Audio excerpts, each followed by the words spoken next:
वालेकुम स्टूडेंट, आज हम लोग अपना एक और चैप्टर करने जा रहे हैं जो कि है respiratory tract pathology. Any pathology जो कि रिलेटेड है आपके रेस्पिरेटरी सिस्टम से।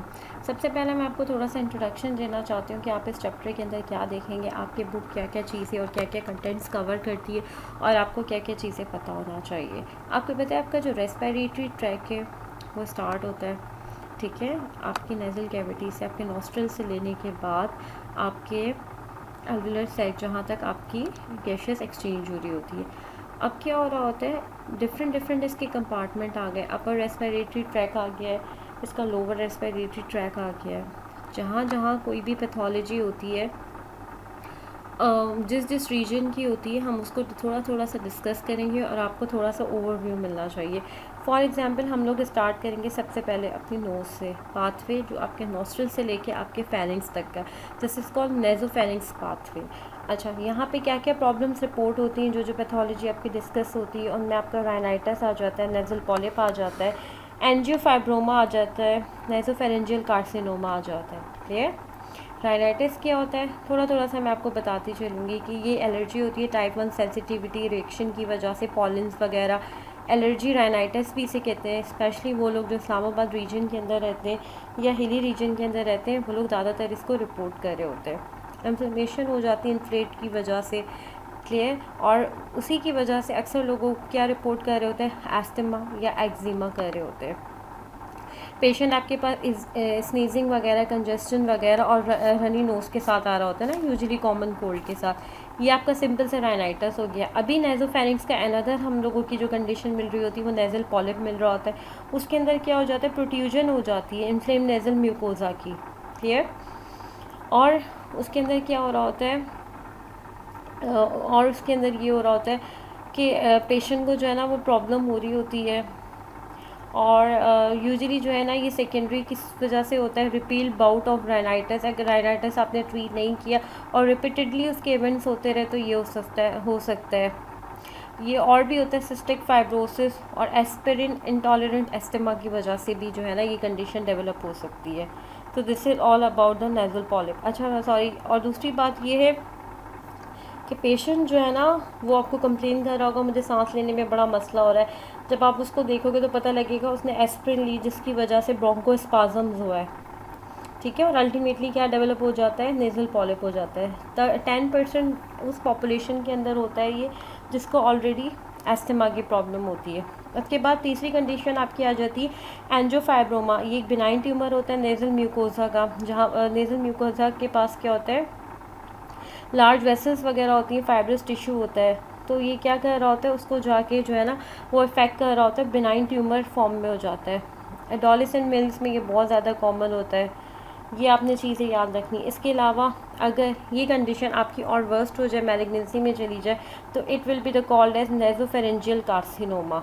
ये क्या हो जाता है, आपका मैलिग्नेंट ट्यूमर हो जाता है नेज़ोफेरेंजियल एपिथेलियम का। अच्छा, और ये जो कंडीशन है वो अफ्रीकन चिल्ड्रन और स्पेशली चाइनीज़ एडल्ट्स के अंदर, ये जो पॉपुलेशन है उसमें ये डिज़ीज़ बहुत ज़्यादा कॉमन है। आप उसमें बायोप्सी ले रहे होते हो, चेक कर रहे होते हो किस टाइप की सेल्स है। इसमें यूजुअली स्क्वायमस सेल जो है ना, कार्सिनोमा इसको कहा जाता है, और स्क्वायमस सेल टाइप की जो है ना प्रेजेंटेशन मिल रही होती है। इसके अलावा ये जो है ना वो इन्वॉल्व कर देता है यूजुअली सर्वाइकल लिम्फ नोड्स को भी। तो 4 कंडीशंस हैं जो आपने नेज़ोफेरिंग्स रीजन में याद रखनी है। राइनाइटिस हो गया, नेज़ल पॉलिप हो गया, एंजियोफाइब्रोमा हो गया, और वो प्रोग्रेस हो जाए नेज़ोफेरेंजियल कार्सिनोमा। ये 4 चीज़ें आप अपनी बुक से भी देख सकते हैं। अब लैरिंग्स की बात करूँ, अब फेरिंग्स से अब वो कहाँ आ जाएगी, आपकी लैरिंग्स रीजन स्टार्ट हो जाएगा। क्यों? क्योंकि we are talking about the respiratory track.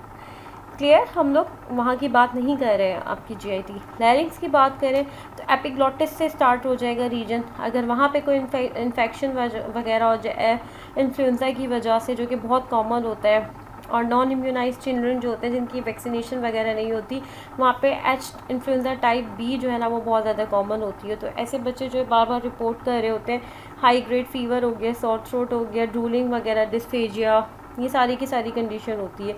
और एयरवे ऑब्स्ट्रक्शन का भी ऐसे बच्चों के अंदर रिस्क फैक्टर होता है। तो एक्यूट एपिग्लॉटिस हो जाता है।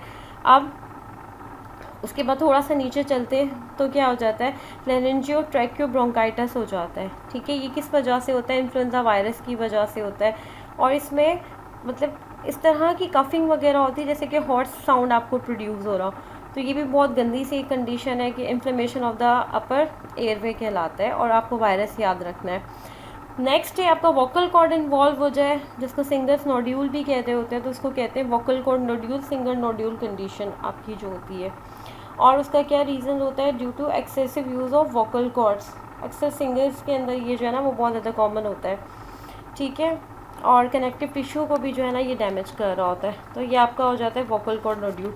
इसके अलावा जो आपने इसी रीजन के अंदर जो आपने याद रखना है, वो आपकी कंडीशन आ जाती है laryngeal papilloma. Laryngeal papilloma show कर रहा है कि ये कोई ना कोई ऐसी ट्यूमर वाली कंडीशन है वोकल कॉर्ड की। और इसका क्या रीज़न हो जाता है? एक वायरस होता है HP6N11, और ये एडल्ट के अंदर बहुत ज़्यादा कॉमन होता है, और बहुत ज़्यादा बच्चों के अंदर भी देखा गया है। हॉर्सनेसनेस टाइप की वॉइस इसके अंदर आपकी हो रही होती है ना, जैसे घोड़े जैसी आवाज़। अब अगर ये पैपिलोमा जो है वो और प्रोग्रेस कर जाए तो लैरेंजियल कार्सिनोमा में चेंज हो जाता है। जहाँ पे भी कार्सिनोमा होंगे वो आपके स्क्वायमस सेल्स होते हैं। एपिथेलियल लाइनिंग जो आपकी वोकल कॉर्ड की होती है ना, वहाँ पे स्क्वायमस सेल कार्सिनोमा डेवलप हो जाता है। वो लोग जो कि अल्कोहल का बहुत इस्तेमाल करते हैं या तंबाकू वगैरह का बहुत इस्तेमाल करते हैं, ठीक है, उन लोगों में ये बहुत ज़्यादा कॉमन है, जिसको आप कहते हैं लैरेंजियल पैपिलोमा। क्या प्रेजेंटेशन होती है? पेशेंट कफ के साथ आपके पास आ रहा होता है, अगेन हॉर्सनेस, क्योंकि वोकल साउंड्स इन्वॉल्वमेंट होती है, तो वहाँ पे ये कंडीशन आपकी हो जाती है। तो आपने कौन कौन सी कंडीशंस को याद रखना है? लैरिंग्स के अंदर एक्यूट एपिगोलाइटिस, लैरेंजियो ट्रैकियोब्रोंकाइटिस, वोकल कॉर्ड नोड्यूल जिसको आप सिंगर नोड्यूल भी कह रहे होते हैं, इसके अलावा laryngeal papilloma and laryngeal carcinoma. अब आपके लंग्स रीजन के ऊपर आ जाते हैं, उसके अंदर हम देखेंगे कि नमूनिया क्या होता है, नमूनिया की टाइप्स होती हैं, लोबार नमूनिया क्या होता है, किस किस वजह से होता है, ये भी डिटेल मैं आपसे शेयर करती हूँ। ब्रोंकोनमूनिया क्या होता है, ठीक है, इंटेस्टाइनल नमूनिया क्या होता है, एस्पिरेशन नमूनिया। तो सबसे ज़्यादा आपके लिए पल्मोनरी इन्फेक्शन बहुत इंपॉर्टेंट है, आपको पता होना चाहिए कि नमूनिया क्या होता है, क्या प्रेजेंटेशन होती है, पेशेंट क्या लेके आ रहा होता है, और इसकी टाइप कौन कौन सी। अगर लोबार इन्वॉल्व करे तो क्या कहलाता है, ब्रोंकल अगर रीजन इन्वॉल्व करे नमूनिया, तो एस्पायरेट अगर कोई चीज़ हो जाए, इंटरस्टिशियल, तो ये आपको सारी की सारी टाइप्स, प्रेजेंटेशन और उसके कौन से माइक्रोब्स होते हैं, एजेंट होते हैं जो ये करवा रहे होते हैं, वो आपको पता होना चाहिए। इसके अंदर अब हम पढ़ेंगे ट्यूबरक्लोसिस, टीबी आपकी क्या होती है, क्लियर हो गया। नेक्स्ट हम लोग मूव करेंगे क्रॉनिक ऑब्स्ट्रक्टिव पल्मोनरी डिजीज़ और रिस्ट्रक्टिव पल्मोनरी डिजीज़। उसके अंदर डिफरेंट कंडीशंस है, वो मैं आपसे शेयर करती रहती हूँ कि कौन कौन सी condition. I am just giving you introduction. Restrictive disease के अंदर कौन कौन सी डिजीज़ आपकी आ जाती है, और फिर आपके आ जाएंगे ट्यूमर्स, आ जाएंगे आपके कैंसर्स, आ जाएंगे रेस्पिरेटरी डिस्ट्रेस में अगर कोई पेशेंट चला जाए तो कौन कौन से सिंड्रोम क्रिएट हो सकते हैं, pulmonary hypertension primary and secondary. Cancers के अंदर अगर बिनाइन हो तो क्या हो सकता है, मैलिग्नेंट हो तो क्या हो सकता है, और प्लूरल के अंदर हम कंडीशन देखेंगे नीमोथोरिक्स एंड मीजोथैलेमिया। ये आपके पास एक पीपीटी भी शो हो रही है जिसके अंदर बताया गया है कि ऑक्सीजन जो है हम ले रहे होते हैं 10,000 पर लीटर एक डे के अंदर ले रहे होते हैं, जो कि फ़िल्टर होती है, ठीक है, मॉइस्ट हो जाती है, गर्म हो जाती है, और ऑक्सीजन और कार्बन डाइऑक्साइड की क्या हो रही होती है, एक्सचेंज हो जाती है। 6 लीटर हमारी जो है वो कैपेसिटी होती है। ये कंडीशन साइनोसाइटिस, फेरेंजाइटिस, लैरेंजाइटिस, ये देख रहे हैं, नमूनिया, inflammation of the lungs. Chronic में अगर आपकी कंडीशन चली जाए तो आपका COPD हो जाता है, क्रॉनिक ऑब्स्ट्रक्टिव पल्मोनरी डिजीज़ आ जाते हैं, ठीक है, फाइब्रोसिस क्या होती है, ट्यूमर्स क्या होते हैं, internal cancers, respiratory tract infections most common practice है जो मेडिकल हम लोग प्रैक्टिस में देख रहे होते हैं। बहुत सारी दुनिया में डेथ रिपोर्ट हो रही होती है, किसकी वजह से, लंग्स पैथोलॉजी की वजह से। तो वो सारी की सारी चीज़ें आपने क्या है इस चैप्टर के अंदर हम लोग देखने जा रहे हैं। ये एक बिल्कुल आपके सामने नॉर्मल लंग्स और ये प्रेजेंटेशन दी हुई है कि किस तरह का नॉर्मल लंग है, ठीक है, और यहाँ पे पैथोलॉजी डेवलप होना स्टार्ट हो गई है। अगेन बताया कि अपर रेस्पिरेटरी पाथ क्या होता है, लोअर रेस्पिरेटरी क्या होता है, किस तरीके से एयर आपके नॉस्ट्रल से आती है और फिर जाके गैशियस एक्सचेंज होती है। नॉर्मल लंग हिस्टोपैथोलॉजी आपके पास दिखाई गई है। एल्वियर स्पेस के अंदर क्या होता है, आपकी गैशियस एक्सचेंज हो रही होती है। किसी भी बंदे का अगर लंग फंक्शन आपने टेस्ट करना हो तो आप क्या कर रहे होते हैं, स्पायरोमीटर के थ्रू आप देख रहे होते हो कि कितनी उसका लंग जो है ना वो एबल है, कितना वो पम्प कर सकता है, कितना रेजिडुअल लंग वॉल्यूम होता है, टोटल लंग कैपेसिटी क्या होती है, सारी चीज़ें आप ये देख रहे होते हैं। इन चीज़ों को मैं डिटेल में इसलिए नहीं कर रही क्योंकि आप फिजियोलॉजी के अंदर, एक्सरसाइज फिजियोलॉजी के अंदर ये सारी की सारी चीज़ें आप ऑलरेडी देख चुके हैं। वी हैव टू देखने जा रहे हैं नमूनिया, इन्फेक्शन ऑफ द लंग्स। नमूनिया होता क्या है? इन्फ्लेमेशन ऑफ द एल्वेलाई हो जाता है, और दूसरा इसके अंदर बैक्टीरियल, वायरल और फंगस इन्वॉल्वमेंट भी हो सकती है। ये तो आपके लोबार लेवल पे भी हो सकता है, ब्रोंकल लेवल पे भी हो सकता है। इसमें जो मेन सिम्टम्स आपके पास पेशेंट आ रहा होता है वो फीवर हो रही है, कफ हो रही है, शॉर्टनेस ऑफ ब्रेथ हो रही है, इसकी वजह से इन्फेक्शन हो सकता है, एब्सेस हो सकता है और स्कैरिंग हो सकता है। तो ये बहुत कंसाइज एंड शॉर्ट फॉर्म है। फॉर डिटेल्स प्लीज़ आप अपनी बुक्स को देखें। इन्फेक्टिव अगर हो जाए तो उसका रीज़न क्या हो जाता है? वायरल, बैक्टीरियल, फंगल या टीबी वायरस आपका जो हो जाता है, sorry mycobacterium tuberculosis. Non infective toxins, chemical या कोई भी चीज़ अंदर चली गई तो एस्पिरेशन की वजह से हो रहा होता है। लोबार इसमें आपको मिल रहे होंगे जब आप इसकी हिस्टोपैथोलॉजी स्लाइड्स देखेंगे। इंटरस्टिशियल फ्लूइड आपने देखा है, तो आपने ड्यूरेशन की बेस पे आपने देखना है कि एक्यूट निमोनिया है या क्रॉनिक है, प्राइमरी है या सेकेंडरी है, किसी वजह से है। इधर पिक्चर के अंदर आपको दिखाया गया है कि बिल्कुल नॉर्मल सा जो है वो लंग्स है, और ग्रे हेपेटाइजेशन हो रही है, इन्वॉल्वमेंट होना शुरू हो गए। और पैथोजेनेसिस ऑफ द नमूनिया में आप देखिए कंजेस्शन, आहिस्ता आहिस्ता जो शॉर्टनिंग होना शुरू हो जाएगी, और रेड हेपेटाइजेशन, ठीक है, और फ्लूइड्स वगैरह के साथ जो है ना वो इन्वॉल्वमेंट हो जाएगी due to the bacteria. This is called pneumonia. Histopathology slide. Lobar pneumonia, ये आपको पैचेस मिल रहे होंगे। Healthy people community gram positive cocci, whole over unilateral heals without scars complication, ये एक होती है लोबार नमूनिया प्राइमरी। आजकल कोविड-19 के अंदर भी यही चीज़ें मिल रही हैं, तो अक्सर मिमिक कर रही होती है प्रेजेंटेशन नमूनिया। कोविड-19 can also leads to pneumonia. Broncho pneumonia, bronchial region के ऊपर हम आ गए, ब्रोंक्यूल्स रीजन के ऊपर हम आ गए। ये सेकेंडरी कॉज इसका होता है, ठीक है। इसका जो मेन कॉज होता है वो कौन सा बैक्टीरिया होता है? Gram negative bacteria. इंशाल्लाह जब हम लोग माइक्रोबायोलॉजी करेंगे तो हम देखेंगे classification, positive, gram negative bacteria कौन कौन से होते हैं और उनके क्या क्या फंक्शंस होते हैं। Bronchial नमूनिया, lobar नमूनिया। ब्रोंकल नमूनिया जो होता है ये दोनों में डिफरेंस लिखा हुआ है, एक्सट्रीम एज के ऊपर हो जाता है, ठीक है, और ये मिडिल एज में होता है, किसी ना किसी वजह की वजह से होता है, प्राइमरी इन हेल्दी एडल्ट में हो जाता है। और ब्रोंको जो है वो दोनों में हो सकता है, वो सिर्फ टिपिकली मेल में हो सकता है। इक्लाई बैक्टीरिया कॉज है, 95% नीमोकोकस जो है इसका कॉज है। पैची होता है, ये आप देख रहे हैं पैचेस आपको नज़र आ रहे हैं, बेजल, बायलेटरल दोनों तरफ मिल रहा होता है। जबकि लोबार के अंदर क्या होता है? इंटायर लोब कंसोलिडेशन, सिर्फ यूनिलेटरल होता है, दूसरा पूरा का पूरा एक लोब इन्वॉल्वमेंट हो जाता है। स्मॉल ब्रोंकाई के अराउंड ये फैले हुए होते हैं, जबकि डिफ्यूज़ होता है। Not limited boundary but they have a limited boundary, आप ये देख रहे हैं बाउंड्री है, यूजुअली बायलेटरल और ये usually unilateral. And what about TB, tuberculosis, mycobacterium tuberculosis typically जो है वो आपका क्या करवा रहा होता है? टीबी करवा रहा होता है। वो किसी भी रीजन की हो सकती है, आपकी लंग्स की हो सकती है, आपकी स्पाइन की हो सकती है, एनीवेयर, ठीक है। लेकिन but today and at this time we are discussing about the tuberculosis of the lungs. Primary and secondary cause भी हो सकते हैं, क्रॉनिक हो सकता है, हाइपर सेंसिटिविटी टू बैक्टीरिया, ठीक है। इसकी वजह से ग्रैन्युलोमा प्लस फाइब्रोसिस, इसकी प्रेजेंटेशन होती है, छोटे छोटे से आपको ग्रेन्यूल्स और फाइब्रोसिस मिल रही होती है। इसकी प्रेजेंटेशन पेशेंट कफ लेके आ रहा होता है, सिग्निफिकेंट वेट लॉस की हिस्ट्री के साथ आ रहा होता है। अपर लोब्स जो होते हैं आपके लंग्स के, वहाँ पे ये बहुत ज़्यादा कॉमन होती है। आहिस्ता आहिस्ता आहिस्ता ये फैलती चली जाती है। इसका एक टेस्ट होता है, वो टेस्ट होता है हाइपर सेंसिटिविटी, उसमें हम चेक कर रहे होते हैं।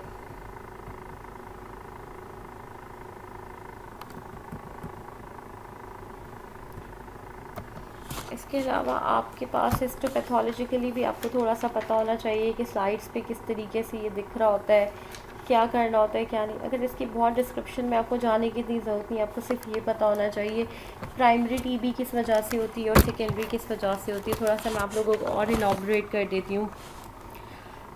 जो प्राइमरी टीबी होती है वो इनिशियल एक्सपोजर होता है, किस वजह से होती है कि लोअर लोब के ऊपर जो है वो लिम्फ वगैरह जो है ना वहाँ पे इन्लार्जमेंट हो जाती है। दूसरा क्या हो जाता है? नेक्रोसिस होना शुरू हो जाती है, फाइब्रोसिस, कैल्सिफिकेशन वगैरह जो है ना ये सारी चीज़ें होना शुरू हो जाती है, जिसकी वजह से प्राइमरी टीबी होती है, जो कि आप इनिशियल एक्सपोजर आप कह रहे होते हैं। और सेकेंडरी क्या हो जाती है? सेकेंडरी टीबी किसी ना किसी कॉज की वजह से हो जाती है, रीएक्टिवेशन, दोबारा एक बार टीबी हुई फिर दोबारा से आपको टीबी हो सकती है, कोई ना कोई आपका बैक्टीरिया रह गया, फ्यूचर में जाके वो दोबारा से हो सकती है, ठीक है।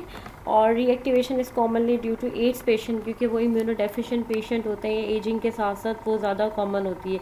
अच्छा, जो सेकेंडरी होती है वो एपेक्स ऑफ लंग में जहाँ होती है।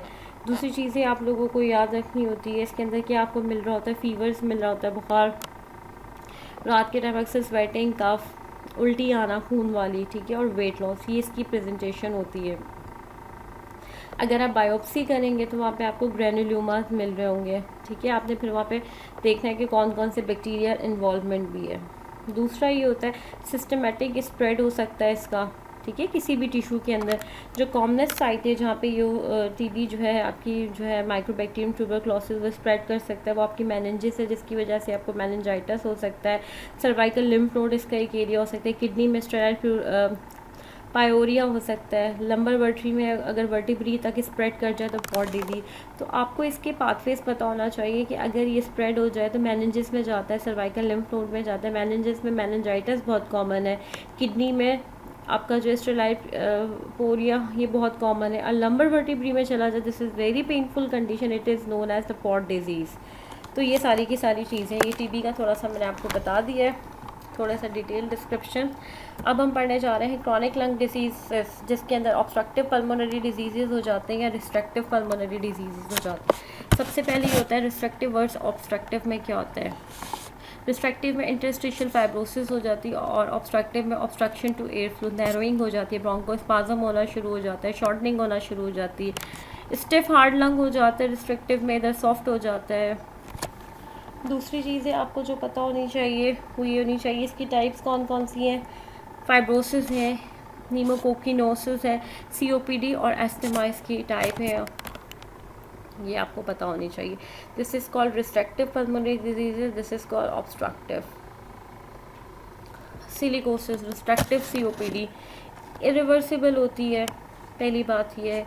दूसरा fibrotic pulmonary disease due to inhalation of large amount of silica dust over time.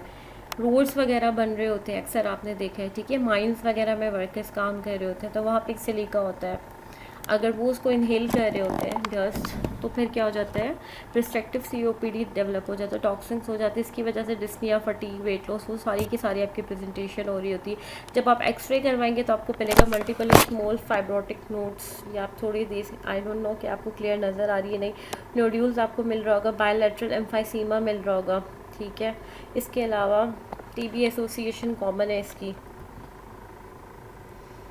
अब आपके पास आ गया asbestosis, protein covered needle like microscopic ही, अब आप देख रहे हैं यहाँ पे प्रोटीन है, ठीक है, नीडल टाइप के, और ये आपकी क्या कहलाई है, एस्पिटोस बॉडीज़ कहलाती हैं, और ये एल्वेलाई और स्प्यूटम में होती है, जिसकी वजह से डिस्निया, ड्राई कफ भी हो सकती है, डिफ्यूज फाइब्रोसिस,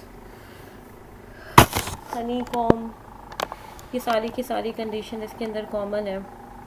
मेसोथेलीमिया, प्लूरल कैंसर इसकी वजह से हो सकता है।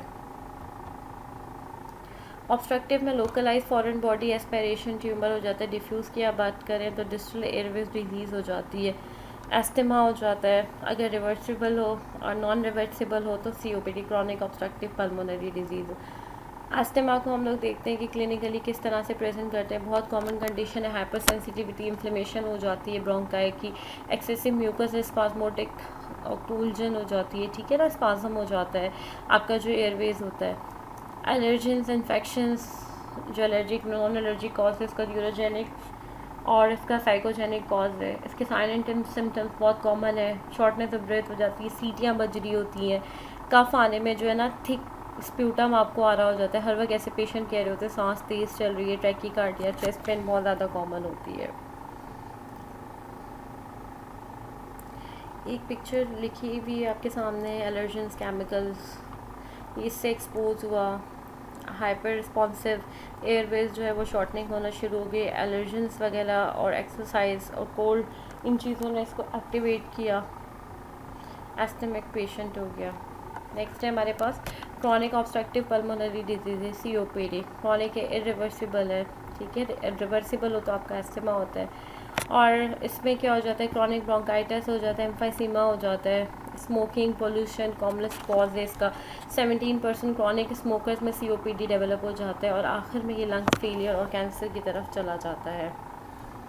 COPD किस वजह से इंक्रीज़ हो सकता है, उसके अंदर ये आपके आ जाते हैं एल्वुलर मैक्रोफेजेस आ जाते हैं, न्यूट्रोफिल्स, प्रोटीज आ जाते हैं, टिश्यू इरिटेशन और डिस्ट्रक्शन हो रही होती है। अच्छा, अगर COPD की वजह से आपका एयरवे डैमेज हो जाता है तो it will be the call as bronchitis, ठीक है। वहाँ पे क्या हो जाता है, स्प्यूटम वगैरह प्रोड्यूस हो जाता है, जिसकी वजह से जो है वो बहुत ज़्यादा ख़तरनाक किस्म की खांसी आपको हो रही होती है और बहुत ज़्यादा उसमें आवाज़ होती है। अगर आपका एल्वुलर डैमेज हो जाए तो it will be the known as emphysema, ठीक है। ये दो टर्मिनोलॉजीज़ आपको मालूम होनी चाहिए। और अगेन ये फिजियोलॉजी आपके सामने है और ये चार्ट्स प्रेजेंटेशन आपके सामने है। स्मोकिंग इफ़ेक्ट करता है, अब क्रॉनिक नॉर्मल है, फिर उसके बाद क्या हो जाता है, सबसे पहले इरिटेशन होती है, इन्फ्लेमेशन होती है म्यूकस की, फिर वहाँ पे इन्फेक्शन होना शुरू हो जाता है, बैक्टीरिया के एक्यूमुलेट हो जाते हैं, डिस्ट्रक्शन शुरू हो जाती है, अल्टीमेटली COPD। और COPD अगर किसी को हो गया और उसके बाद भी उसने स्मोकिंग नहीं छोड़ी और कंटिन्यूसली वो चेन स्मोकर बना रहा, तो इन दी एंड जाके क्या हो सकता है, ऐसे पेशेंट को कैंसर हो सकता है। This is a normal lungs presentation and this is COPD। ये आपको दिख रहा होगा, ये इंटरस्टिशियल फ्लूइड्स होता है, स्प्यूटम होता है जो कि बहुत कंटेमिनेटेड हो गया है। यहाँ पे आपको बहुत सारे ये कंटेमिनेशन नज़र आ रही होगी। This is a typical presentation. Pure chronic bronchitis क्या हो जाता है और प्योर एम्फाइसीमा क्या हो जाता है। अच्छा, ये है कि लार्ज एयरवे ट्रेकिया और ब्रोंकिया, आपका ये जो रीजन आपके सामने शो हो रहा है, वहाँ पे क्या हो जाए, इन्फ्लेमेशन हो जाए तो, और वहाँ पे क्या हो जाए, हाइपर सिक्रेशन, बहुत ज़्यादा सिक्रेशन होना शुरू हो जाए आपका जो स्प्यूटम होता है, तो वो आपका क्रॉनिक ब्रोंकाइटिस कहलाता है, ठीक है। मैंने आपको कहा था ब्रोंकियल लेवल के ऊपर होती है और एम्फाइसीमा आपके एल्वुलर लेवल के ऊपर होती है। तो इसमें क्या होता है, रिस्पिरेटरी ब्रोंक्यूल वगैरह जो होती है वो इलास्टिसिटी अपनी जो है ना वो खो देती है, ठीक है। और क्या हो रहा होता है, उनमें इलास्टिसिटी खो देती है और वहाँ पे क्या हो जाता है, बहुत सारे बैक्टीरिया आगे एक्यूमुलेट हो जाते हैं। तो this condition is known as emphysema. अच्छा, दूसरी चीज़ ये है कि स्मॉल एयरवेज जो ब्रोंक्यूल्स होती है वहाँ पे प्री ब्रोंकियल फाइब्रोसिस हो जाती है, ऑब्स्ट्रक्शन हो जाती है। और ये दोनों कंडीशन अगर आप मिला लें, आप ये देखें कि एक एक कंडीशन है ब्रोंकाइटिस और एम्फाइसीमा, और अगर आप ये दोनों कंडीशन मिला लें तो अल्टीमेटली आपका COPD बन जाता है। ये आपके नॉर्मल लंग है, ये आप देख रहे हैं बिल्कुल ही ब्लड सप्लाई यहाँ पे है, और जो स्मोकर्स का लंग है वो आपके सामने ये बिल्कुल ही जो है नेक्रोसिस, एब्सिस, फाइब्रोसिस होना स्टार्ट हो गई। किस तरीके से लंग्स जो है वो डिजनरेशन की तरफ चला गया है। स्मोकर्स लंग, COPD, ब्रोंकाइटिस, ये अब आप देख रहे हैं किस तरीके की, इट सीम्स वेरी बैड। और ये यहाँ पे देखें एक्यूमुलेशन हो रही है और ये पूरा बहुत टिपिकल प्रेजेंटेशन है COPD ब्रोंकाइटिस की। This is emphysema. इलास्टिसिटी यहाँ पे एल्वुलर सेक की जो है वो क्या हो गई, लूज़ हो गई है, और उसके बाद यहाँ पे जो है वो आपके जो माइक्रोब्स हैं, जो इन्फेक्शन है वो आके एक्यूमुलेट हो गए।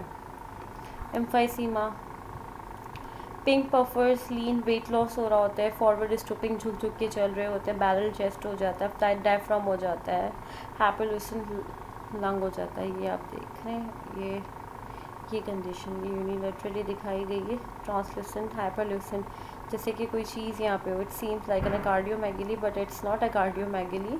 ये लंग्स की इस तरह की कंडीशन हो गई है। कॉम्प्लिकेशन इसकी क्या हो जाती है, हार्ट फेलियर हो जाता है, हाइपोक्सिया हो जाता है, ब्रोंकियोस्टेसिस हो जाती है, lung cancer in the and. ये आपको सिर्फ पता होना चाहिए। नेक्स्ट हम लोग जो डिस्कस करेंगे वो अपना ब्रोंकिएक्टेसिस से डिस्कस करेंगे कि ये कंडीशन क्या होती है और इसमें हम क्या करने जा रहे हैं, आपको किस तरीके से पता लगे। Thank you so much.